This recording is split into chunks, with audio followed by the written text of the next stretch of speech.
Welcome to the Bucher and Friends podcast. Here is your host. Let's send it over to Ric Bucher. Ric Bucher. Welcome to another episode of Bucher Friendless, a subsidiary of Bucher and Friends, part of the United WeCast network. I'm Ric Bucher. You can see me on FS1. You can read me on Bleacher Report. You can also hear me on radio.com, Entercom terrestrial stations across the country, and the Scal and Pals podcast on a weekly basis. This is the last podcast of 2019 for Bucher and Friends. And so I thought we'd wrap it up by doing a countdown of the top 10 most important events in the NBA in the calendar year of 2019. So without further ado, we got a lot to get through. Let's get to it. Number 10, Dirk Nowitzki and Dwayne Wade both retire. Now, Wade, significance of Wade retiring, first of the Banana Boat crew with Chris Paul, Carmelo Anthony, and LeBron James to say goodbye. And that crew, I believe, will look back, and I don't know if we'll look at them as having the basketball impact, the impact on the floor. Certainly all stellar players, certainly all, I would imagine, are going to wind up in the Hall of Fame. But the fact that they introduced the idea of orchestrating their way to particular teams. Chris Paul did it and going to the Clippers, deciding he was going to play with who he was going to play with there. LeBron James and Dwayne Wade obviously doing it. Carmelo Anthony doing the same in terms of wanting to go to New York from Denver, ending up with the Knicks. Didn't work out for all of them to quite the same degree, but these four introduced that idea as much as any four in the league. Also took over control of the players' union. And if you look at how contracts are devised as of now, they certainly reward superstar players. Chris Paul, LeBron James had a big hand in making that happen. They also, probably the least of it, but the most recognized, is when they stood up at the ESPYs together to talk about social awareness. And I don't know that anything's come of that since, but there was a big deal made of it then, and it was unique for the four of them to stand up on that platform and make that case.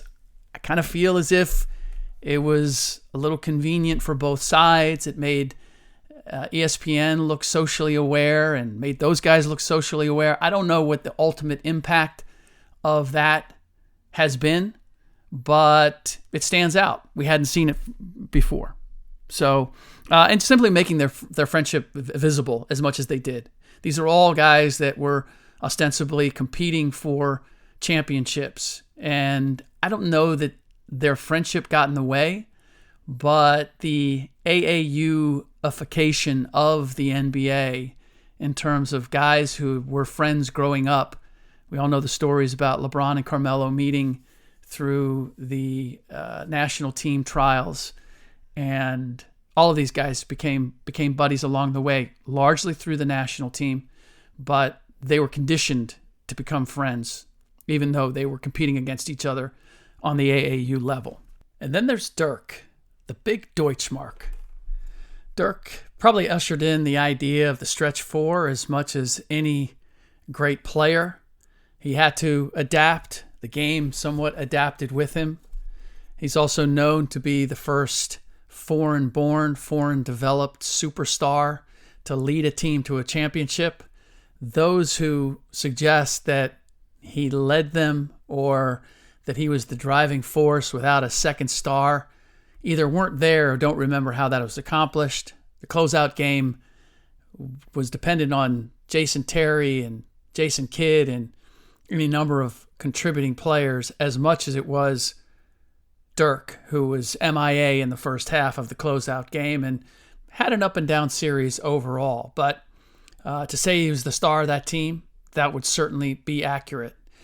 I just don't know, and this is what makes his retirement significant, is that I'm not sure that if he were coming into the league today, that he would have achieved quite the legacy that he did. the game being as fast as it is, the three-point shooting and range being far more uniform across the board, far more players being able to shoot from range and operate in different ways. And yes, he did develop a mid-range game and ability to play around the basket and was a clever player, no doubt. But the game is played so fast that I don't know that he would have had the opportunity to take full advantage of all of that mid-range game that he had, because it took some time to get into those shots. And the way the game's played today, simply that time is not afforded. All right, number 9, Oklahoma City. The Oklahoma City Thunder hit the reset button by trading both Paul George and Russell Westbrook after Damian Lillard hit that goodbye shot to knock them out of the second round of the playoffs. Now, the reason that this isn't any higher is because I don't know what Russell and Paul George would have accomplished if they had stayed in Oklahoma City. The reason that it's on the list is because of a theory that one former player posited to me that makes a lot of sense. If you're Oklahoma City, and I know this from my conversations with GM Sam Presti, getting superstar talent in a market like Oklahoma City, very, very difficult to do. They had not one, but 2 under contract. This isn't Kevin Durant leaving through free agency. Both of these guys had signed up for the long term. I don't see how, if you're Oklahoma City, you have those 2, you have them under contract, and you voluntarily move them. Unless when they sign their extensions, and this is the theory posited to me by the former player that makes a lot of sense, unless you said, sign the extension, see how it goes, and if it doesn't look like we're going where you want to, if it doesn't look like we're going to be title contenders, if you find another place that you want to go, we will accommodate you. That was the understanding in order to get both PG and Russ to sign up long-term in Oklahoma City. It just begs the question. Certainly, if you're going to move one, you would move the other, but why would you move either one of them knowing that you're not only hitting the reset button, but that you're having to concede that you may never get a star player of their quality ever again in Oklahoma City? I just don't know that you do that voluntarily. All right. Number 8, the Warriors all-star backcourt of Steph Curry and Klay Thompson sustain major injuries that put the possibility of them playing in the 2019-20 season in doubt. Again, the reason it's not higher is because, contrary to popular belief, this was not a team that was going to be vying for a title. With or without D'Angelo Russell, once KD left town, their title contention days were over and are over for the foreseeable future. I know there's a lot of people who believe those guys come back. You've got D'Angelo Russell. You found Eric Pascal. Keep Alec Burks. That makes you a good team. It makes you a playoff team. It does not make you a title contending team. And as an aside, as I continue to watch D'Angelo Russell put up points that have no meaning for the Warriors, it's really kind of extraordinary. A guy can score 30 points, and it's superfluous to whether they win or lose, or if he doesn't play at all, how they play. I'm recording this shortly after the Warriors took San Antonio to overtime with no D'Angelo Russell as a result of him getting hurt in the prior game. And there was no impact. You would think the leading scorer, you would think a guy who is clever with the ball, makes as many threes as he does, makes as many big shots as he does, gutsy shots, you would miss it. You just don't. Because, in part, defensively, he's not giving you anything. Less than anything. And offensively, while he gets his, and on the pick and roll, he'll throw a lob here and there, but he's really not creating a whole lot for anybody else. Draymond Green does more of that without being a viable scoring threat. But the bottom line is having Klay and Steph out really simplified things for the Warriors and opened the door for them to be much better next season than they would have been otherwise, because it allows them to have the worst record in the league, or one of the worst records in the league. And from everything that I know about owner Joe Lacob, they would have still been trying to win every game possible, and it could have negatively impacted their protected first-round pick. They may have ended up going to Brooklyn, and they would have had no possible way of improving this team. I'm sorry, adding Eric Paschall and finding Alec Burks and D'Angelo Russell with Klay, Steph, and Draymond is still not, it doesn't get you anywhere close to title contention. Now, having the number one pick and adding James Wiseman, while I'm not sure that it makes you a title contender next year, it does give you the viability going forward. It gives you hope more than anything. The hope of being a title contender at some point before Klay, Steph, and Dre say goodbye. That window is a lot smaller than I believe a lot of people understand, but nonetheless, it would give you that hope. Without that, there's no reason to believe that they're going to get back there before Steph and Klay call it a day. Number 7, the Raptors bring a championship to Canada. Now you're thinking maybe this should be much higher, but the reality is I see it as the impact of their winning is not that Canada now is going to become the mecca of basketball, or that the Toronto Raptors are going to be a perennial title contender. Let's be realistic. Masai Ujiri found lightning in a bottle by having Kawhi Leonard become available by San Antonio, and they're having a DeMar DeRozan and a couple pieces that were palatable for San Antonio, and San Antonio being eager to put Kawhi somewhere in the Eastern Conference. So they took advantage of a situation. The greater impact is that they proved, in case anybody didn't realize it from watching the Warriors, that this big three idea really isn't the heart of winning championships. I'm not sure that it ever was, but we could kind of fool ourselves into thinking that way. And certainly everybody was making, I've heard the question time and time again. I still hear it with the Lakers. Who's going to be your third guy? Is it going to be Kyle Kuzma? If it's not Kyle Kuzma, who's it going to be? Why do you need a third guy? What you need is a quality third, fourth, fifth, sixth, seventh guy. That's what you need.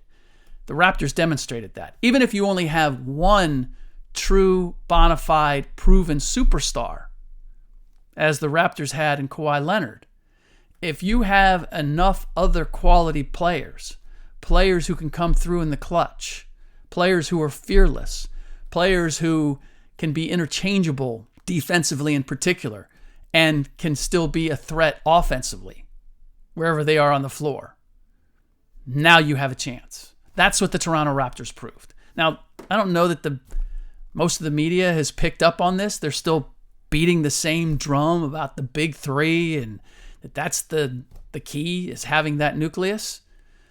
I believe the Warriors actually demonstrated that back when they had Dre, Steph, and Klay before KD came on board. Yes, they had a big three, but the secret sauce for the Warriors really was their depth and their versatility, and the way those three fit together. It's not having three superstars. It's not having three guys who are super talent.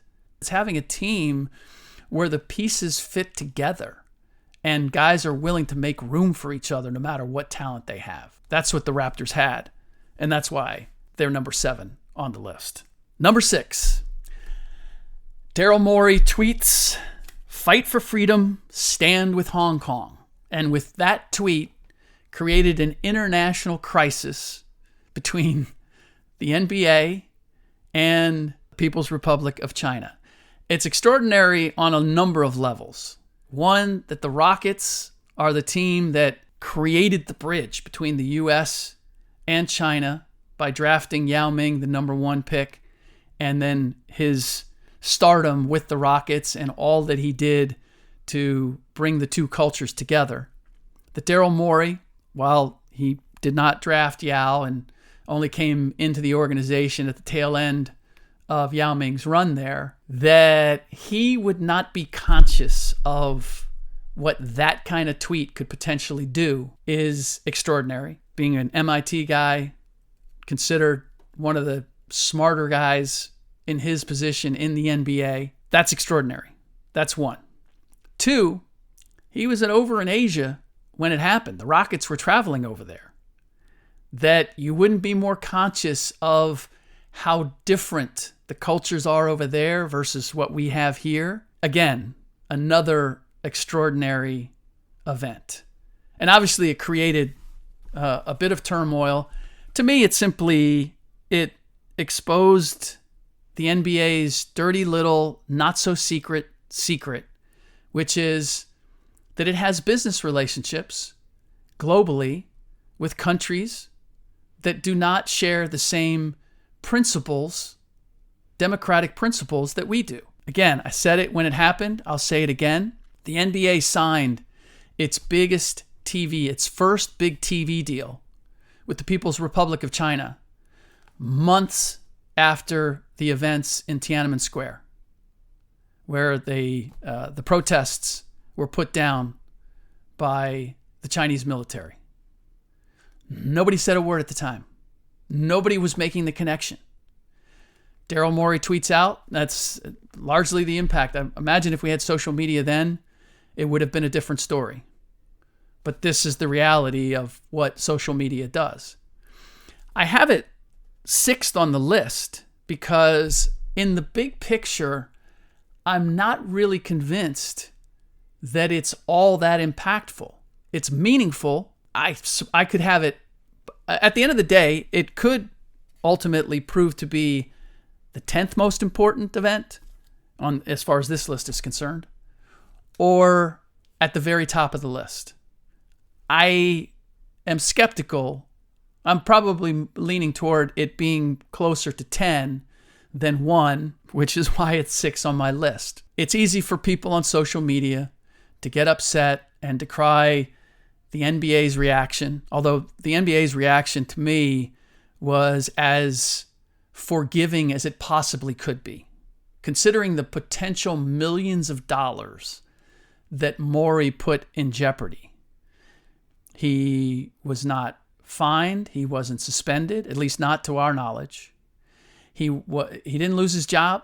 It was downplayed as well as Adam Silver could possibly downplay it. You put any other business in the same situation, and this is a business. The NBA isn't carrying the flag of patriotism. It's not the NBA's job. You want to wrap them up in the red, white, and blue. You go ahead and suggest that. If that's the case, they should have adopted the ABA ball, the old red, white, and blue ball, if that's what you want. But I believe it's more a case of people get an opportunity to complain and point their finger at somebody else not doing it right, and that's where most of this is generated. Because here's the reality of our country as a whole. Not to get political, but I'm just going to say the NBA is not unique in this. Businesses of every kind, our government is making deals with countries and with people who do not ascribe to our principles on a daily basis. This one simply became public because of what Daryl Morey did. That's the only difference. Before I give you the top 5, I want to say a word about our new sponsor. The holidays may be over, but I want to give all our listeners a gift, a chance to make your workouts more enjoyable, more challenging, and more conducive to your busy schedule. Tired of having to create new playlists? Are you looking for someone to keep you motivated with new routines, but on your time? You can do all that with CycleCast, an app that provides studio quality classes for both indoor cycling and running workouts. I found CycleCast on my own. I already had a quality spin bike and didn't want to spend a ton of money on a new bike with a video screen and all that. You know the one I'm talking about. I don't need to see a bunch of other people on spin bikes. I just need an instructor who has an ear for music that will get me hammering those pedals and a ride plan that makes me feel like I'm going somewhere, both while I'm in the saddle and with my overall fitness. That's exactly what CycleCast gave me for a ridiculously low monthly subscription. You can use the app on your iOS or Android phone.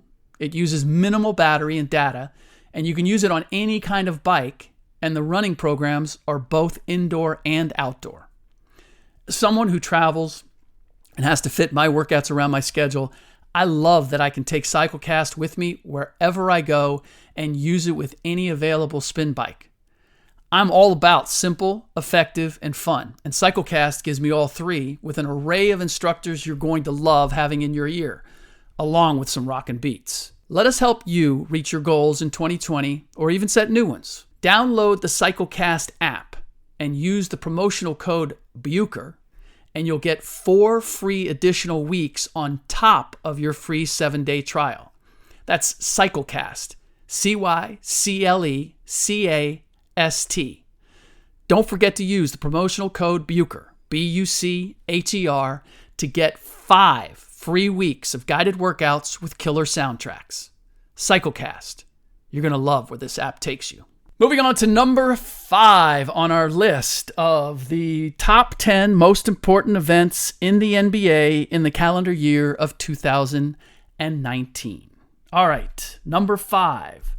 Kevin Durant tears his Achilles tendon in the NBA Finals while still with the Golden State Warriors, coming back after missing an array of games with a calf injury. Now, I think it's significant that he met with Kyrie Irving to talk about Brooklyn, going to the Brooklyn Nets, joining him with the Brooklyn Nets while he was out with the calf injury, and then again right after he had his surgery to repair the torn Achilles.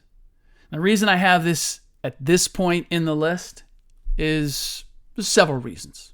Number 1, prior to the injury, I believe there was a very good chance that he would have wound up with the New York Knicks, with or without Kyrie Irving. Once he had the injury, he was not going to go someplace without another star. And that changed the dynamic for the Knicks, because the Knicks were not going to spend a year with Kyrie Irving as that other star. Bottom line is, the injury paved the way for Kyrie and KD to go to Brooklyn. The Knicks essentially to come up empty-handed. And to add one more proof of players taking over and orchestrating not only where they want to play, but who they're going to play with, and teams accommodating them. GMs now, their role is not to build a roster in the traditional sense. It is to build a culture and a support cast and create cap room to attract that star or the draft picks in order to draft that superstar. But it really is about creating the incubator as much as it is about trying to land that superstar. And as has been demonstrated with both the Clippers and the Nets, rather than get the superstar and then build around that central piece, it is possible to create a culture and a quality team. And if you do it economically, you then have the opportunity to be attractive to a superstar who says, hey, I want to go there and I can be the final piece. Now, it certainly helps both of them, Brooklyn and the Clippers, that they are in major markets.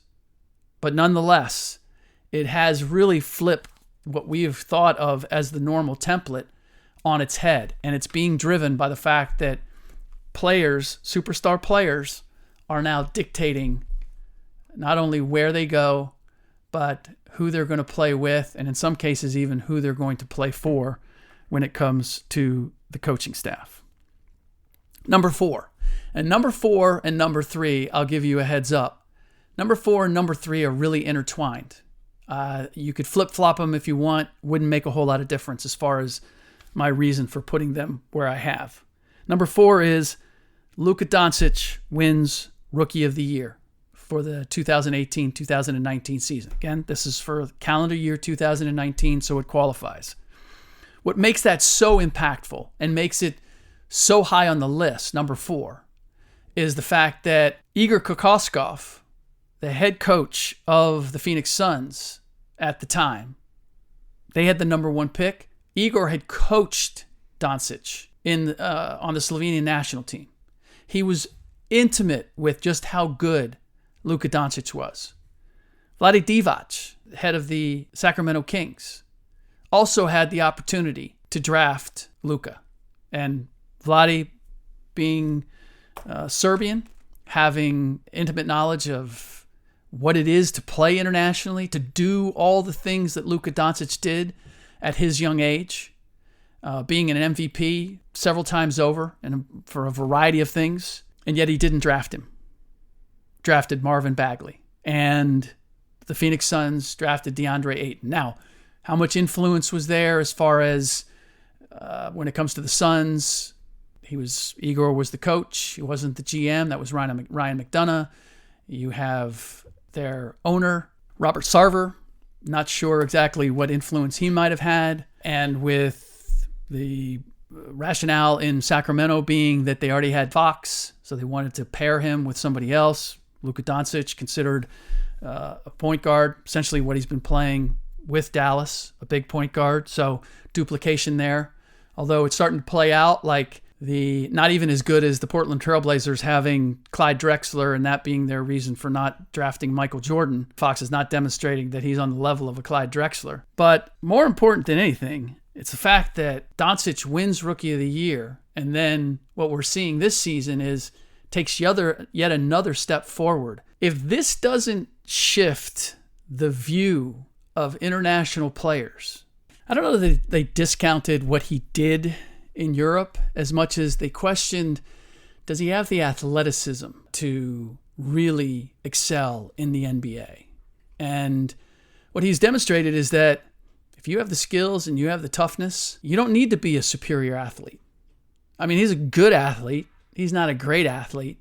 What he is he's a great basketball player. And I'm not sure it will necessarily change the dynamic completely, but I would hope that it would certainly shift it. Because it's not like I've been scouting him for years and years, but I knew what he'd done and I'd seen him play. And I thought, the NBA or any team that doesn't draft him, obviously the Dallas Mavericks did recognize, you're not appreciating the game that he can play at that young age. And short of being concerned that his body was going to break down for some reason, I just couldn't see any way that you would draft a Marvin Bagley or a Trae Young. I mean, there was nobody in this draft that had demonstrated that they could play professional basketball as a star, as the leading piece, as a central piece to a team. No one in this draft had demonstrated that to the level of Luka Doncic. I mean, it was just not even close in terms of the guys that are. DeAndre Ayton got knocked out in the first round of the NCAA tournament. Marvin Bagley, 1 year. I mean, go down the line. RJ Barrett, name it. None of them could have possibly done what Luka Doncic did against men playing not college basketball, not amateur basketball, professional basketball. Number 3, this is an association with number 4.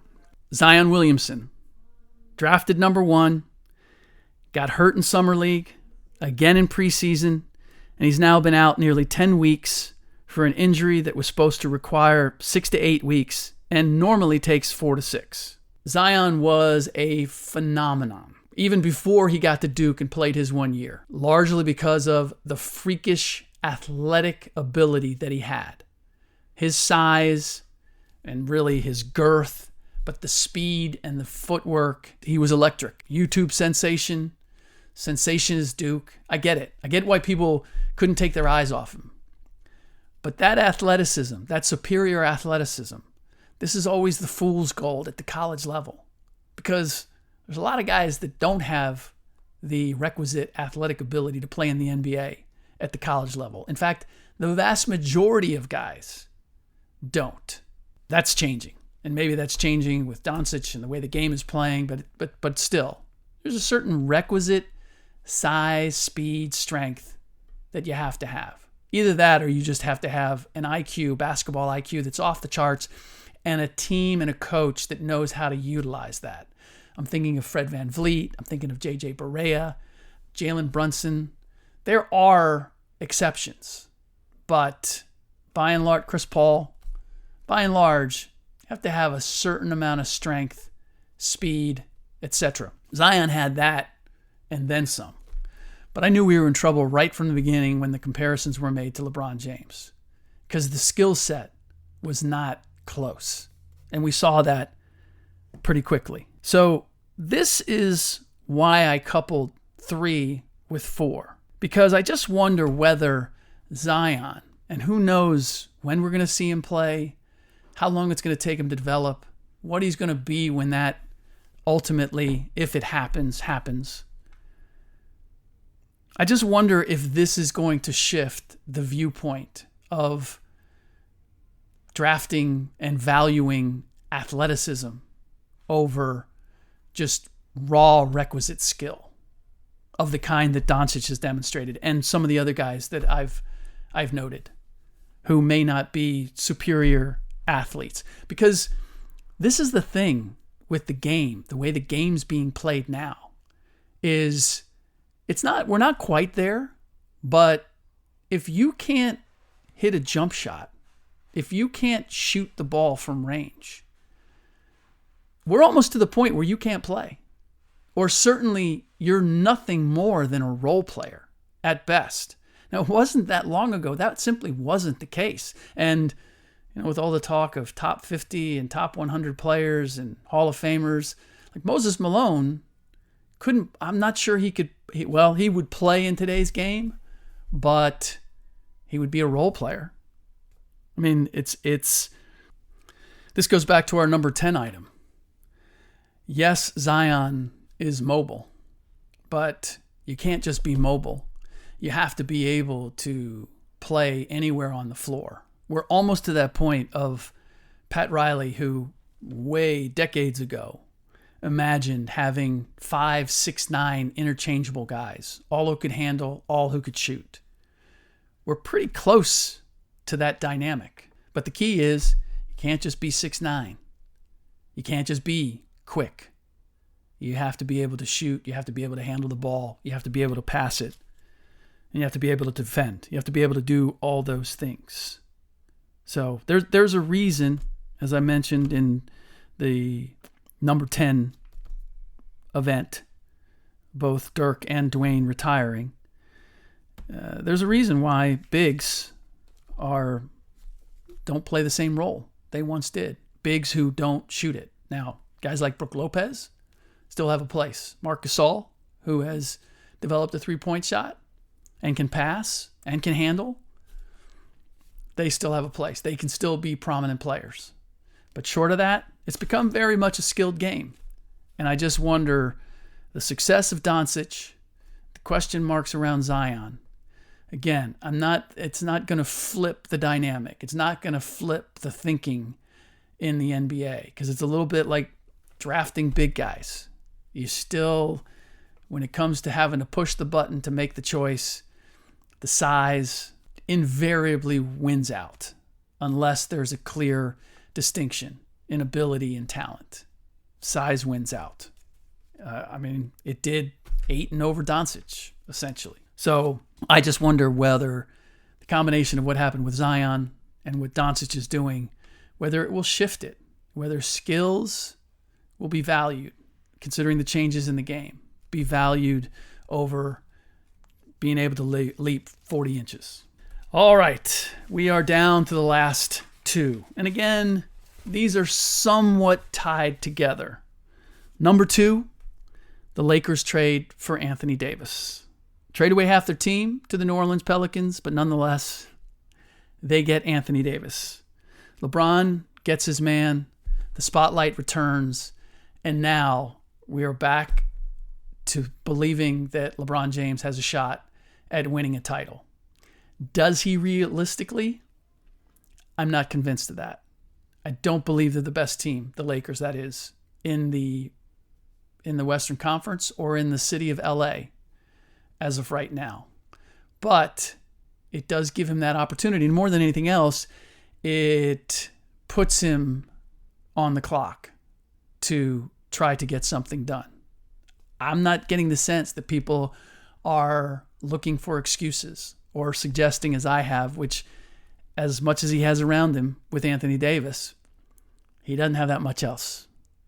I looked at their starting lineup the other day with Avery Bradley and Rajon Rondo and JaVale McGee and Anthony Davis and LeBron James. I might have Rajon was not in that. Avery Bradley, Danny Green. You get my point. JaVale McGee, LeBron James, Anthony Davis. Does that sound like a championship caliber team? Especially when you're then looking to the bench and you don't have a Montrezl Harrell or a Lou Williams or a Manu Ginobili coming off the bench. There's just nobody there. I'm sorry. I'm not putting Kyle Kuzma in that category. But nonetheless, it does make the Lakers a player once again. Now, you're probably wondering, why am I not mentioning, or is number one Magic Johnson stepping away from the Lakers? And I would say no. It was shocking, to say the least, how he did it, when he did it. But did it really change the dynamic? I'm still not convinced that Magic was the deciding factor in LeBron James coming to the Lakers. He wanted to go to LA. He made that decision not knowing who he was going to play with. He didn't look at the Clippers. He went with the marquee brand, the marquee team, and he went there because that's where he wants his son to play in high school, and because he wanted to continue with his production company and all his projects when it comes to the entertainment industry. That, to me, were the driving forces. Now, is he still trying to win a championship? Sure. Did he want Anthony Davis? Sure. Is he preparing and playing in spite of what the trainer Clint Parks might say? Yeah, I think he's going for it. Does he realize somewhere that it may never happen? Yeah, I'm sure he does. Especially with what is our the number one event in 2019 in the NBA. Kawhi Leonard deciding to join the Los Angeles Clippers and bringing Paul George with him from the Oklahoma City Thunder.